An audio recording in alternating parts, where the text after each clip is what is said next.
Welcome to the tip here at agendatruth.com, where the truth is your only agenda. Today's episode, some very, very important information. If you're one of these people that watch my show and watch the first 5-10 minutes of it and then turn it off, don't do that today. I'm going to ask that you watch this entire episode, and not for my benefit or anything, but for your benefit. We have a very interesting set of information here that's going to tie a lot of things together. We're at war. And right now, at the war that we have is a war between liberty and tyranny. Which side are you on? Now, when I ask that question, when I scratch the surface, I'm not. Yes, you're on one side or the other. You're on the side of liberty or you're on the side of tyranny. We are at war. What I'm going to explain is there's a lot of misconceptions that have been utilized by the GOP and the Democrats to tear us apart and divide us. When we break down what the real issue of certain things are, it will unite us. And I'm telling you that when you hear what I've got to say today, I have a feeling that a lot of you who may have been on the other side of the fence may come on to the side of liberty whenever we break down the misconceptions that we've been brainwashed to make us hate each other. Okay? First off, what I want to talk about is a very, very important issue. I engage in a lot of discussions with people all the time. And there's this big issue with this whole Occupy Wall Street and let's take out the 1%. And this list can go on and on. And then the 1% is like, I don't like you. Why are you trying to take my stuff? You're entitlement people. It divides us. Has this happened before? This isn't the first time this has happened in civilizations. It's history rhyming, okay? And some of you like to say history repeats. What has happened? Take Germany, for example. In the years 1910 to 1915, you had the working class, the meager, the low-income people rising up against the bourgeoisie, aka the 1%. So what happens here? Let's talk about that for just a moment, okay? Let's look at what the real issue is, all right? Do you, each of you, if you're a union member, pay attention.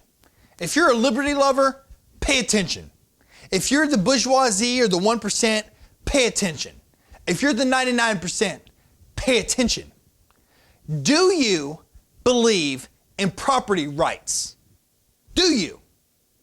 Do you believe that when you go out and spend your time to earn money and you go buy something, that it is yours? Yes or no? Yes or no? Black and white. Is it yours? Or is it someone else's? Or does part of it belong to someone else? Because if we cannot agree on property rights, we can't agree on anything. So, if you believe that when you buy something, that a part of it belongs to someone else, that is tyranny. If you believe that when you buy something, it belongs to you, then guess what? That's liberty. That's one factor that we're talking about. So, why is it that we're sitting here and the Occupy Wall Street movement, the unions, the communists, the progressives are walking all over America and looking at people and say, I want what you have. Give it to me. You owe me. Why is that? You know how I know that's of the devil? Do you know how I know that is pure evil? Because it violates the 10th commandment of the 10 commandments. Do not covet thy neighbor. The word covet means do not desire what your neighbor has. Don't desire his house. Don't desire his wife. Don't desire his kids. Don't desire his ox or his donkey or his cars or his money. Do not covet thy neighbor. Anytime you covet your neighbor, you are participating in the opposite of what God commands. And the opposite of God is what? Evil. Now, before you progressives and union people that have been so brainwashed start railing against me, pay attention. Because listen to me, Mr. 1% and the bourgeoisie. Hear me now. The people of the world have no legal claim to what you have built and what you have. None whatsoever. Zip, zilch, nada. They have no legal claim. They have no right to demand it from you, to take it from you. But at the same time, in the spirit of love, why is it that you feel like you need billions of dollars, billions upon billions of dollars, more money than you could ever spend in a million lifetimes? Why do you feel you need that much built up while you own companies and you sit in tall towers and look down, and while people working for you are struggling to put food on their table? They have no right to demand it from you, but you should have love and compassion enough in your heart to take care of others.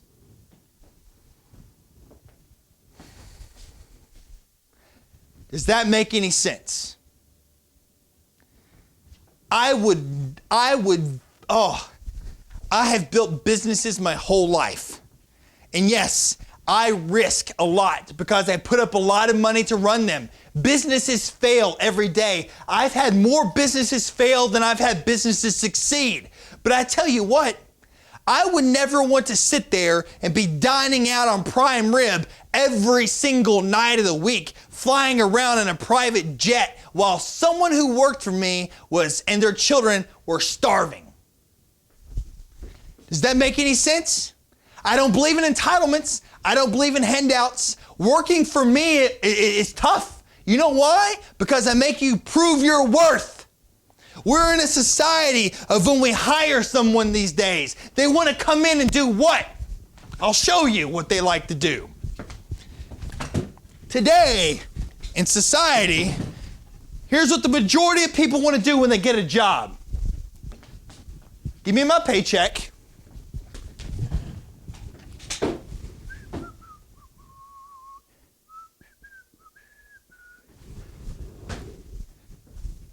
At my company, if you're that type of person, you won't be here long. So workers of the world, when you get a job and you work for a company, prove your worth, produce, create something.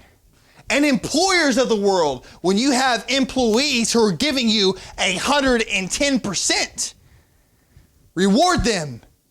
Make them not suffer. Make them not struggle. And workers, when your employer is good to you, do not take that for granted. Because if all the workers of the world start doing this, guess what happens to all the businesses? They go under. And if all the businesses of the world go under, then all of a sudden the government's saying, we'll take care of you, we'll take care of you, and we all become dependent on the government. What do we have? Communism. Now, we have a massive problem here in the United States right now. And it is not capitalism. It's not capitalism that we have a problem with today. What we have a problem with in today's society, and what the Occupy Wall Street people are confusing, is it's not capitalism that's the problem. It is corporatism. And right now, there are people who want you to believe that corporatism and capitalism are the same thing, when absolutely not. We are all capitalists. You are a capitalist. I am a capitalist. We want the best for our lives. We want the best for our children, right? Do we want our children to live in cardboard boxes, or do we want our children to live in decent homes? That's a form of capitalism. You do to better yourself and that of your children. The problem, and what I can join you in a fight on, is against corporatism.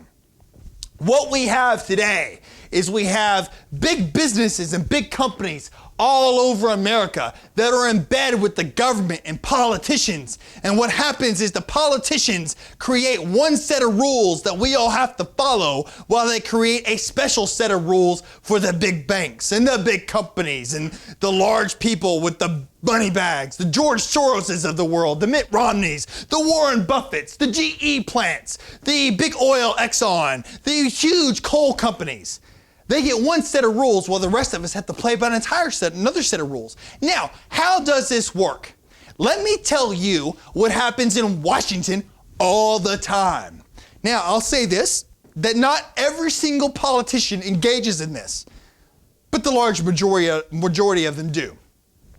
Have you ever wondered how someone can run for Congress or Senate and have X number of dollars, and then all of a sudden, one day, they make it to public office, and they spend a few years in there, and when they come out, they're multi-millionaires. How does that happen? Corporatism. We had that whole case of Citizens United to where now corporations can donate their people, so to speak, and they can make these donations to super PACs and campaign contributions to get the people that are going to represent them the best elected. So here's how this works, okay? Let's pretend that Johnny Appleseed over here decides he wants to run for Congress or Senate, whatever. He wants to go to Washington, D.C., and he wants to go to work for the people, all right? Guess what happens? What do you need nowadays? What centers around political campaigns that you must have in order to get in the office? Money. Everything revolves around money. Wow. So guess what? He gets political contributions and this political contribution, but guess what? Big company over here who's made billions of dollars in profit, guess what they do? They donate thousands upon thousands of dollars to his campaign. They get their employees to make thousands and thousands of donations to this particular candidate because they say, hey, you need to donate to Johnny Appleseed over here because he's going to go to Washington and he's going to push things that's going to save your job. And then guess what they do? Giant corporation makes massive amounts of donations, unlimited amounts like super PACs, so that whenever you turn on your television or cable, you can see these massive advertisements of things endorsing this guy and bashing the other guy and taking everything the other guy's done and running his name through the mud and embarrassing his wife and his kids and everything else and all that stuff, right? You hear the ads on the radio and all that crap. So guess what happens? We the people, we fall for that bullcrap propaganda all the time, and we sit there, we're like, wow, this guy is a great guy, and we go to the polls and we elect him. And he gets in the office, and guess who he owes? He's going to work for we the people, as a collective, all of us, right? Wrong. Because in his greed, what does he want to do? He wants to get re-elected. So how does it work? So what happens to get re-election? What is he going to need? Money. So all of a sudden, all these large corporations and people who made these massive donations are sitting here saying, guess what? You owe me. You're going to do this on this piece of legislation. You're going to pass this bill that we wrote that's going to benefit our company. And you owe us because we gave you all that money. We helped you get in the seat where you're at. Now, oh, Chris, you're crazy. What are you talking about? Why don't we look at this statement right here from a city councilwoman of Detroit in regards to Obama. Meanwhile, Councilwoman Joanne Watson has called on the White House to bail out the city of Detroit. She says she expects it after the re-election of President Barack Obama. After the election of Jimmy Carter, the Honorable Coleman Alexander Young, he went to Washington, D.C. He came back home with some bacon. Right. That's what you do. That's what you do. This is our people, in an overwhelming way, supported the re-election of this president, and there ought to be a quid pro quo, and you ought to exercise leadership on that. Of course, not just that, but why not? Wow. So if they're not so crazy, right? Guess what? Happens on the GOP side the same way, all right? It's not just a Democrat-Republican thing. Happens on both sides because both sides are infiltrated by progressive communists. Both sides, all right? You're on the side of tyranny. I'm on the side of liberty. So what happens is the large company sits there and says, you owe us, we gave you all this money. The only reason why you're in your seat is because we helped you get there. So, Mr. Congressman, Mr. Senator wants to get reelected, and if he doesn't do what the large company wants him to do, guess what they do? When reelection time comes up, do you think he gets their donation again? Do you think that they sit there and tell all their employees to vote for this guy or make a donation to this guy or something? Absolutely not. You know what they do? they run someone else against him and they give their donations to them, and this power amount of money goes out, and thus newly elected Johnny Appleseed guy gets beat out by John Smith or some person else, okay? So what happens is this. It's greed. Greed is evil. It gets even deeper than that, my friends, because there's another incentive that Johnny Appleseed up in Washington has for doing what this business wants him to do. He can look at the legislation that's taking place, and this congressman or senator can look at the legislation that companies and people want him to push for their agendas, and he can see if it's going to benefit this company and if it's going to hurt that company over there. Guess what, my friends? Your congressman and your senator, if you want to know how they come out with millions of dollars, no. It's not necessarily secret briefcases being handed underneath tables and desks full of cash. It's called insider trading. It's called that your congressman in Washington, D.C., guess what? It is legal, not illegal. It is legal for your congressman and senator in Washington, D.C. to engage in insider trading. So watch how this works. I've got a company that's wanting me to push along a piece of legislation to benefit their company because that company made massive amounts of donations to my campaign to help me get elected. I look at this legislation and I realize that, hey, you know what? When I get this passed, it's going to make their stocks shoot up because it's going to increase their profits. So let me ask you a question. Where do I invest my money? Where? Where would I put it? If I push this piece of legislation, it's going to make me millions. You understand?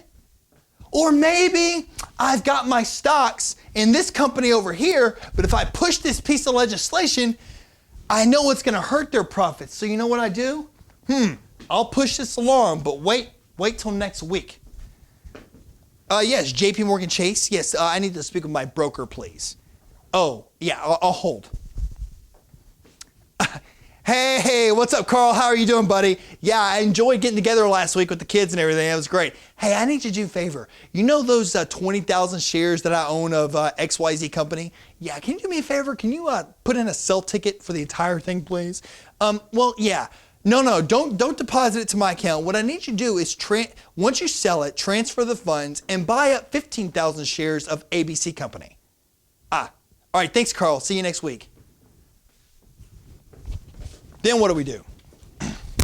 Then I go before the House floor and I stand there and I say, we need to pass H.R. Bill 16847 because this is going to protect the American people and create job growth and stimulate jobs and hibbity blah, whatever. And I just made millions. And you, the people, think that I just passed some bill that stimulates job growth and helps people. No, it doesn't. It doesn't do a darn thing. What it does is it helps them and it helps the corporations that they represent. That is corporatism.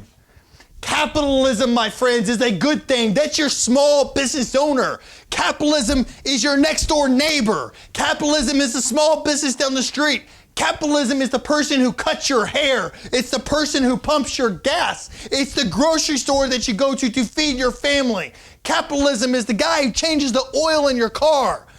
That's capitalism. It's me and you. It's basic free market society. It's not corporatism. Corporatism is our enemy that we've got to rally behind. I am tired of living under tyranny of politicians who claim to be fighting for me, but they're fighting for the companies who bought them. That's the problem. Not your small business people, not your capitalists. Your corporatists are the enemy. We've got to take a short break, cut to commercial. I've got to get my blood pressure back down. We'll be back in a second. Portions of this program are sponsored by Directive21.com. I know that I talk a lot about food insurance and things of that nature because for those emergencies that happen, whether we have an economic collapse or tornado, a hurricane, an earthquake, whatever it can be, You know, we have insurance for other necessities of our life. We have insurance for car insurance or homeowners insurance, things of that nature. But I know I talk about food a lot, but there's something that's more important than food, and that's water. You need to go to Directive 21. They sell wonderful water filters called Berkey water filters. They can take pollutants and contaminants that are in water streams that you find out about in case something drastic were to happen, and you can run it through this, and it'll make the water safe for you and your family to drink. It's just as equally important, if not more important, than your own food insurance, because we have to have water and clean water to survive for our own physical needs, whether it's ingesting the water or bathing to keep ourselves hygienically clean to prevent disease and sickness. So I encourage you to visit Directive 21, and they have all sorts of other things besides the Berkey water filters as well. They have survival gear, survival tools, some food storage, and a lot of other things. I encourage you to visit directive21.com and see everything that they have to offer. And I really want to thank Jeff there at directive21.com for sponsoring portions of this program.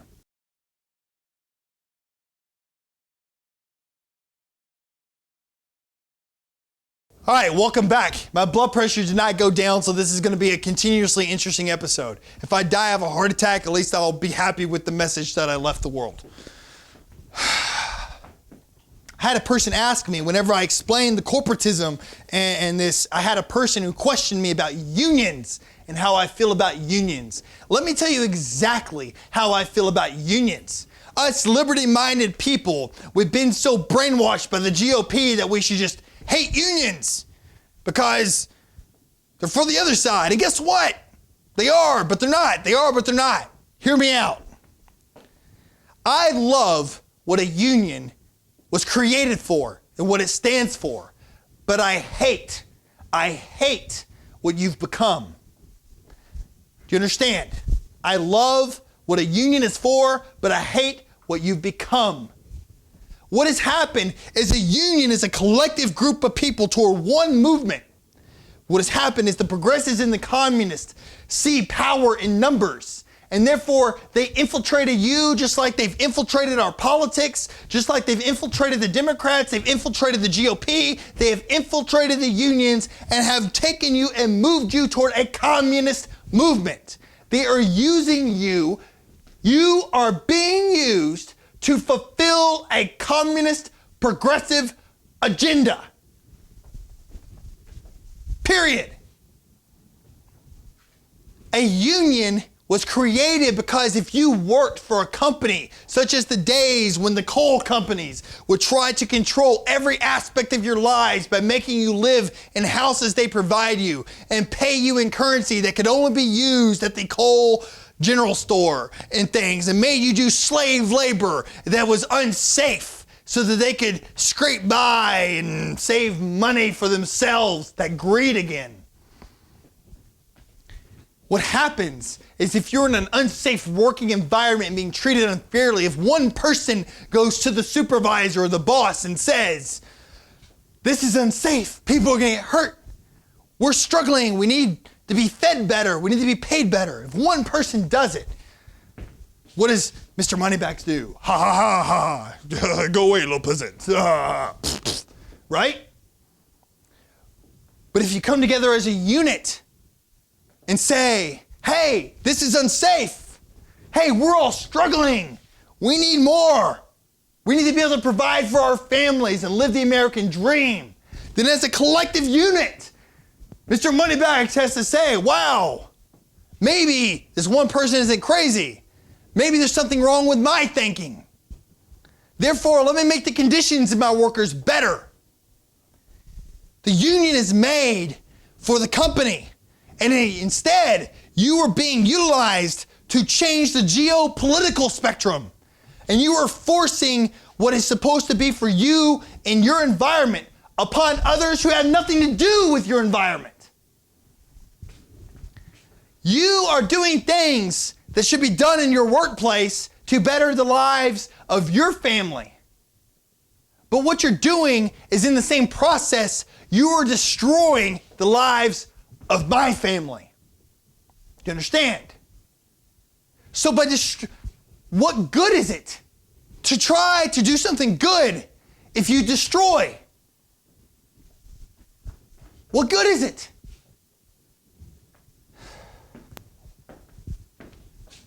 On the question of the week, I had a couple of people respond, and a lot of them were similar. We had a Mr. Chambers from Arlington, Kentucky who responded, and he said, I think unions do more harm than good. We had a Miss Rudd from Sparta, Tennessee who replied that she has a son who works at a factory that is non-union. She's never worked with a union before, but she said her son only makes $8.50 an hour and her son has no raise in sight. And she questions whether being part of a union would be a better situation and wouldn't offer her son more prosperity. People here, Eric Wardrip and Michael Camacho, at one point in their life worked at a factory here in Madisonville that is unionized. Guess what their experience was? They paid in union dues to representatives that were supposed to be representing them, but the union delegates, well, they were buddy-buddy with the owners of the company and sat in there and got paid and did nothing to represent their people. Sounds like a Ponzi scheme to me. You've got to be careful as a union. Use your union to guarantee your safety and guarantee you're not being taken advantage of. But at the same time, use your brain for a second. Economics. Basic economics. Well, forget the chalkboard, you're smart enough. Basic economics. Here's a key word that unions and the progressives want you to forget. Write it down. Once you got a pen and paper, write this word down. I want you to Google it, Yahoo it, Webster's Dictionary it, Encyclopedia Britannica this word. Incentive. Incentive. What is your incentive? What is your incentive? What's my incentive? Ask yourself this. When you're at your workplace, do you all do the same amount of work? Do you? I think we all know people in our workplaces that we can sit down and one person works their hind end off and the other one doesn't do jack. The union would say, we're a collective, we all should be paid the same. Fine, think that way. What's the logic behind it? Remember what I told you about when my feet were propped up here in the chair and whistling, about productivity? If you don't have productivity, what happens to the business? The business goes under. So if I'm in a union and we're on collective bargaining and Johnny Appleseed over here gets paid the same thing I do, but I'm breaking my back, sweating and doing the best job I can do to help the company, but Johnny Appleseed's over there taking a nap and slacking off and calling in sick all the time and everything else, and we're both getting paid $20 an hour, what incentive is there for me to work my butt off? Why shouldn't I go slack off too if I'm going to get paid the same thing, have the same rights and the same protection as this guy? If you are going to be in a union and you have people in your union that are weakening that union by not being productive, you need to remove that person from your union. Because the only way that your union is going to protect your job is if there is a job to be had. If the company goes under, you lose.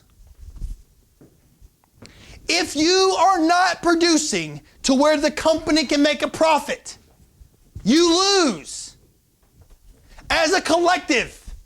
And then all you're going to be a collective of is a collective of people dependent on the government. And when enough people are dependent on the government, then we have communism. So, Mr. Union Delegate, am I right or am I wrong? And if you tell me that I am right and you continue the path that you're going, then that tells me you want communism. Communism is tyranny. I'm on the side of liberty. So if you want tyranny, you are my enemy.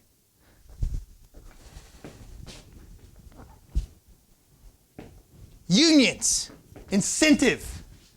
Think about the military. Think about responsibility. The leaders above you should be paid more than they have because they are more responsible. They are responsible for more things. The military is the same thing. What happens in the military? People come in and you have master sergeants and chief petty officers and lieutenants and commanders.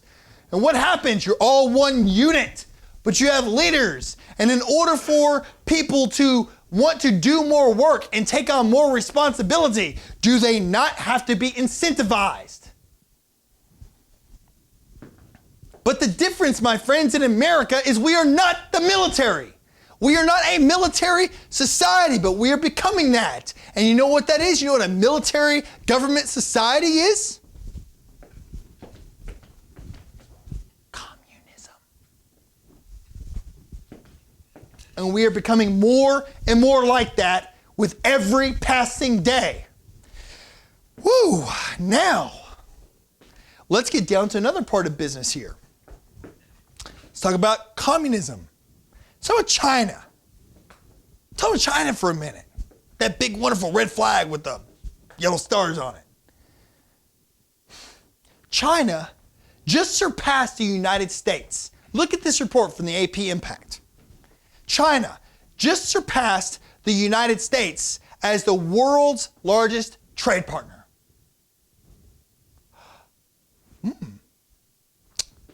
Now, let's think about this. Let me tell you what recently happened right here in Madisonville, Kentucky. Right here in my own little small town of 26,000 people. Our city council just decided that they were going to make a sister city with a city in China. They didn't pick a sister city with another city here in America. They picked one in China. Now, what this whole sister city thing is supposed to do is you're somehow supposed to work together for economic development to bring wonderful jobs to all of us here in the United States, to put us all back to work. Well, let's think about that. I remember opening up the front page of our local newspaper called The Messenger, and on the front page, I remember when the Chinese delegates came here, and I remember sitting there looking at the front page, and it had our mayor and all of our wonderful city officials sitting there, and what was right in between them with these two flags of the United States flag like this and the communist flag of China over there like that. And I looked at that. It made me sick. Because communism and freedom and liberty cannot coexist. It's oil and water. Americans of liberty have an agenda of freedom and liberty. Communists have an agenda of government control and tyranny. Did you know that the average income of a family of 4 in China is $177 a year? Bet you didn't know that, did you? Oh, but they're great over there. Did you know that China has been buying up entire cities in the United States? They've been buying up coal companies and oil companies. They just tried to buy a clean energy wind farm. And they're actually working on getting that done. What bothers me even more is that our mayor and his staff go over to China for the reverse part of it. They took a trip to China, and they go over and they see what the Chinese people are doing. And in the paper, I was in shock at what I saw. On there, the mayor says his whole experience, I'm going to paraphrase here, but I'm going to quote, paraphrase. I'm going off the top of my head. He sits there and looks at his whole experience has been surreal. Here we are in the heart of communism, meeting with people who are talking about investing and expanding their businesses. And then you know what else the paper says? In another edition, a city council member is sitting there talking about, yeah, these people, they want to invest in companies over here because they believe in the American workforce. And when I questioned it on Facebook, the mayor and his lovely wife, who calls herself the First Lady of Madisonville. Wow, talk about trying to put ourselves on pedestals, huh? You're the First Lady's servant of Madisonville. You serve the people. The people don't serve you, but that's for another story. Sits there and says that people questioning about this whole communism thing don't know what we're talking about. Yeah, you think that I believe that because these Chinese communists are trying to invest in Madisonville, that I think all of a sudden Chinese people are going to be imported and take over no, not at all. What I believe is that Chinese people, communists, are investing all over the United States and buying up large companies and buying up stuff.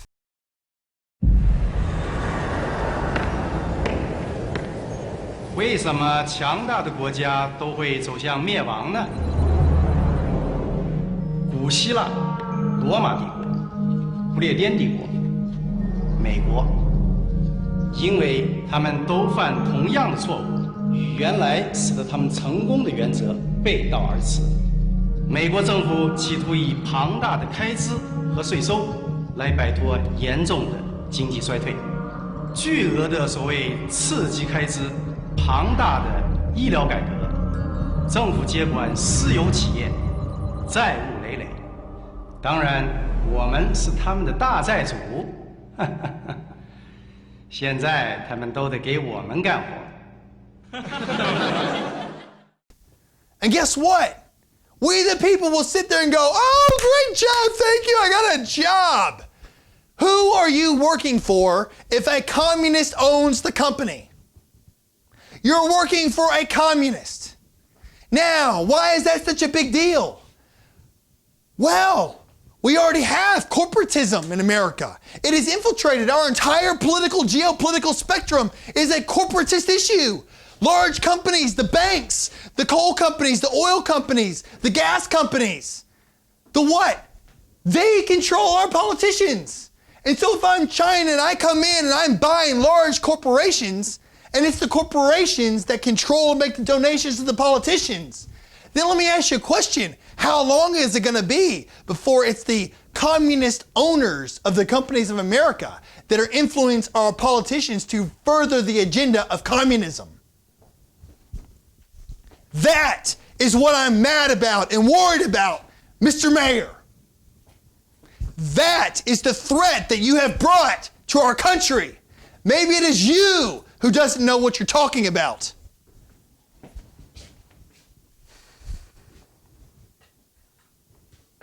I am fed up with the fact that people are so blind that they'll rush to their destruction. Communism presents a world of flowers. But when you run into that world of flowers, it's then you learn that the flowers are poisonous.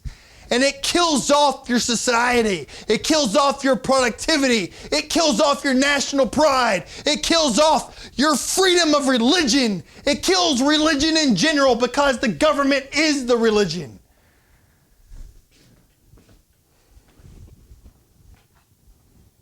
That is what we're facing, my friends. Now, wow, Chris, this is radical thought you're pushing here. Is it?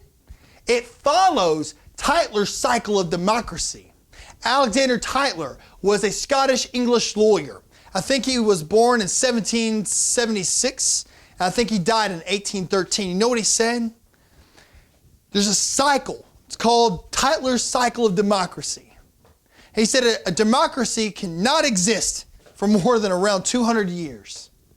And here's the cycle that he presented that follows over every great empire of democracy that was ever created. A people live in a world of bondage, in a world of tyranny. And they grow a spiritual faith within themselves for freedom. God leads them out of bondage. And from that spiritual faith, they have great courage. Look at the Pilgrims. They were in bondage underneath the King of England. They wanted spiritual freedom. They wanted freedom from excessive taxation without representation. They wanted freedom from tyranny. And with their great courage, they boarded up on ships and sailed across the ocean to our new land, America. And they come here, and out of great courage, they sit there, and for great courage, they have liberty.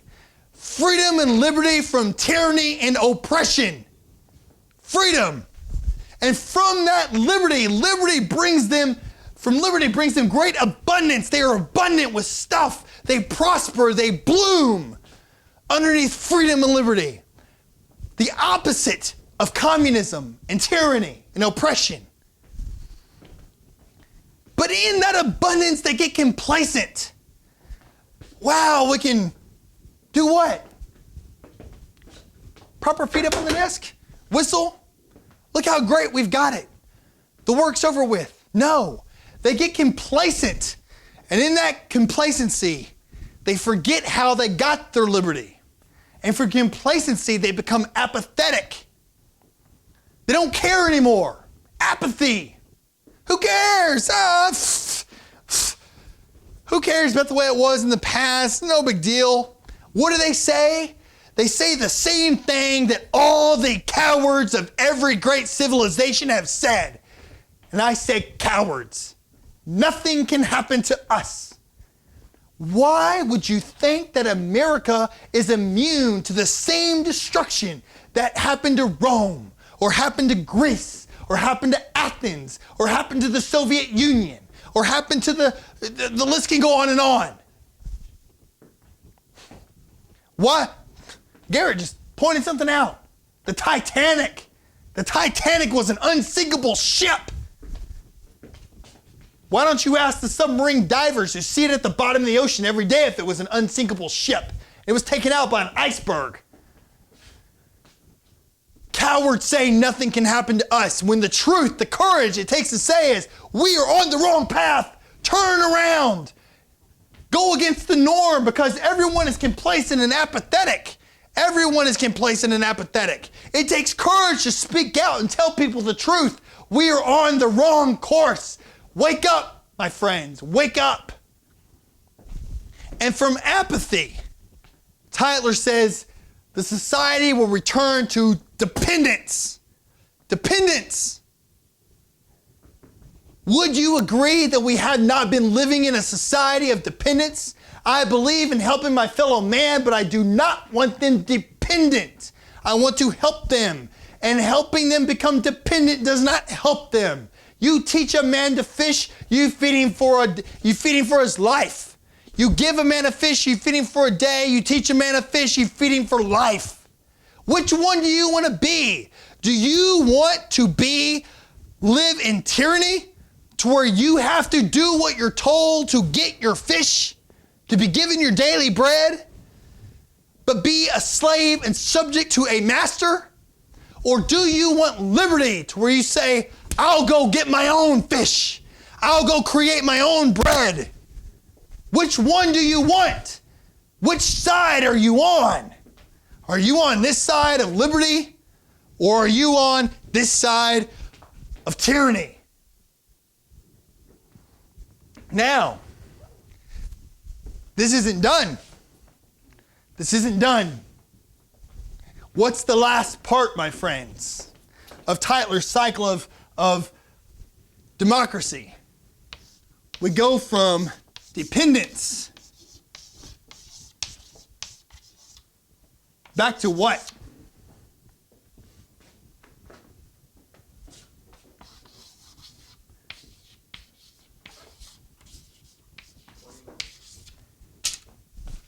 From dependence back to bondage. Someone asked me why all of a sudden, when I learned this, why I want you to rekindle your spiritual faith. I don't care if you're Catholic. I don't care if you're Mormon. I don't care if you're a Baptist. I don't care. Rekindle your spiritual faith back toward God. Want to know why? Because we are here. We're at dependence. We're at dependence. We already said from dependence, it goes back to bondage.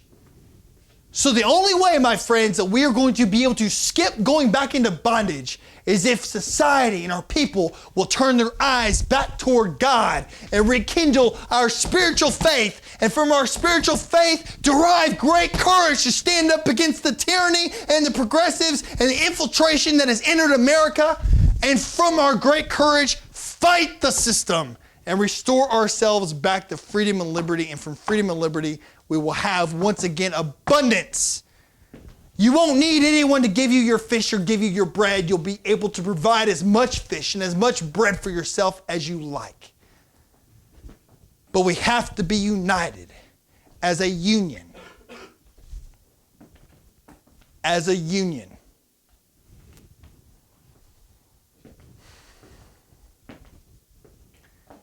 Have a good week. We'll see you next Tuesday.